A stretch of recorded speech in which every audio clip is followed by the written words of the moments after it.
ان علماء کے ساتھ صرف عمل رہ گیا جو ہر وقت لگا ہوا ہے ساتھ. دائیں پر بیٹھنے والا دائیں رجسٹر کھولے ہوئے، بائیں بیٹھنے والا بائیں رجسٹر کھولے.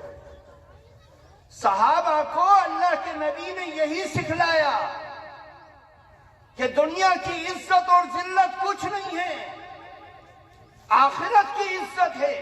اس عزت کو تلاش کرو جو عزت تنہائیوں میں رونے سے، اللہ سے محبت کرنے سے، قرآن کو گلے لگانے سے اور قرآن کے پیغام کو زندہ رکھنے سے ملتی ہے. اس آخرت کی عزت کو تلاش کرو کہ اتنا بڑا آدمی جس نے ملک عراق کو فتح کیا، ملک شام کو فتح کیا اور بڑھتا بڑھتا ایران کے تخت و تاراج کو اسلام کے قلمرو میں داخل کرنے والا اتنا بڑا آدمی جس نے زندگی میں 50 سے زیادہ جنگیں لڑی اور 50 سے زیادہ جنگ لڑنے کے بعد ساری جنگوں کے اندر چاہے وہ اسلام کی حالت میں لڑی ہو چاہے وہ کفر کی حالت میں، ساری جنگوں میں فتح یاب ہونے والا صرف ایک صحابی تھا جس کا نام خالد بن ولید تھا.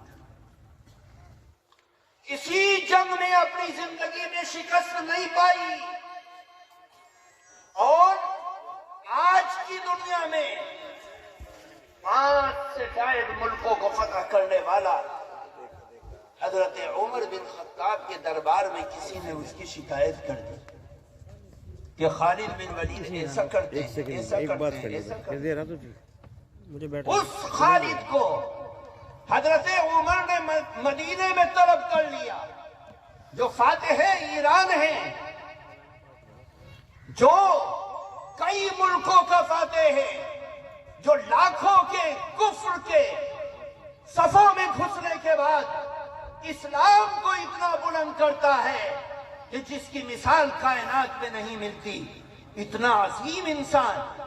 لیکن حضرت عمر نے اس کو طلب کر لیا، طلب کر کے جو فوجی وردی تھی وہ اتروا لی اور سزا دینے کے لیے کھڑا کر دیا. ابھی معاملے کا پتہ نہیں کیا معاملہ ہے اور سزا چل رہی ہے. آخرت کی عزت کو تلاش کرنے والے تھے، قرآن سے محبت کرنے والے تھے. پھر کیا ہوا؟ اس کو برداشت کیا کیونکہ نظر آخرت کے اوپر تھی، دنیا کی عزت اور ذلت پہ نہیں تھی. دنیا کے اندر کچھ نہیں رکھا کہ ایک اتنا بڑا آدمی جو 11 ملکوں کا اکیلا بادشاہ ہے، وہ ممبر کے اوپر تقریر کر رہا ہے اور لوگوں سے کہہ رہا ہے سنو اور اطاعت کرو. ایک جہادی کھڑا ہو کر کہتا ہے نہیں، ہم تیری بات نہیں سنتے اور نہ اطاعت کرتے ہیں. لوگ اچنبے میں رہ گئے کہ عمر بن خطاب کو جو اتنا بڑا بادشاہ ہے، اتنا بڑا خلیفہ ہے، جو اللہ کے نبی کا نائب ہے، ایک بدو دیہاتی اس کو کھڑا ہو کر ٹوک رہا ہے، کیا معاملہ ہے؟ لوگوں کی نظریں اس کی طرف. حضرت عمر ایک زینہ نیچے اتر گئے اور فرمایا بڑے میاں کیا بات ہے؟ کہا ہمیں یہ جواب دو کہ کل مدینے میں چادریں تقسیم ہوئی تھی اور مال غنیمت سے چادر دی گئی تھی. مدینے کے ہر شخص کے پاس ایک چادر ہے، لیکن ہم دیکھ رہے تیرے جسم کے اوپر 2 چادریں ہیں، ان چادروں کا حساب دے. میرے دوستو، یہ قرآن کی درسگاہ نے ہمیں یہی سکھلاتی ہے. دنیا کی عزت کے پیچھے مت پڑو، یہ تو عارضی ہے.